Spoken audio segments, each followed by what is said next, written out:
اہل بیت. میں اب بات شروع کرتا ہوں. اے اہل بیت، میں نے آیت پڑھی اہل بیت پہ، انما یرید اللہ لیذھب عنکم الرجس. اللہ پاک نے یہ فیصلہ کیا ہے. یرید اللہ کا مفہوم میں فیصلے سے کرتا ہوں، اس لیے کہ اللہ کا ارادہ اس کا فیصلہ ہے. یہ اہل علم جو عربی پڑھتے پڑھاتے وہ جانتے ہیں کہ یرید اللہ، اللہ کا ارادہ اس کا فیصلہ.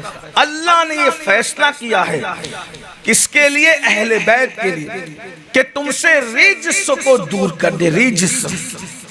امام فخر الدین رازی نے اپنی تفسیر کبیر میں کئی اقوال لکھے. رجس کا مطلب گناہ، رجس کا مطلب زنا، رجس کا مطلب شرک، رجس کا مطلب جھوٹ، رجس کا مطلب جو ہے وہ غیبت، چغلی، خیانت. یہ سب لکھتے لکھتے لکھتے پھر امام فخر الدین رازی یہاں تک پہنچے کہ دین کے بارے میں شک آنا یہ بھی رجس میں آتا ہے. تو اللہ قرآن میں فرماتا ہے کہ اے نبی کی اہل بیت، ہر اس چیز سے ہم نے تمہیں پاک کر دیا جو اللہ کو ناپسند ہے، حتیٰ کہ تمہارے دلوں میں کبھی شک بھی نہیں آتا. غور کریں، حالانکہ شک سب سے آسان چیز ہے. شک کا آنا، شک سے آسان کوئی چیز نہیں ہے. سب سے آسان چیز کیا ہے؟ شک.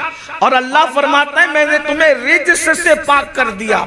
امام رازی کہتے ہیں رجس کا ایک مطلب شک بھی ہے، وہم بھی ہے، بدگمانی بھی ہے.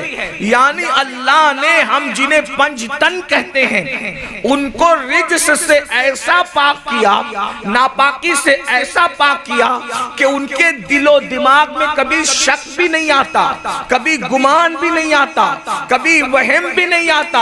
اللہ کے رسول صلی اللہ علیہ وآلہ وسلم ارشاد فرماتے ہیں کہ میں اور میری اہل بیت، آقا فرماتے ہیں میں اور میری اہل بیت ہر گناہ سے پاک ہے.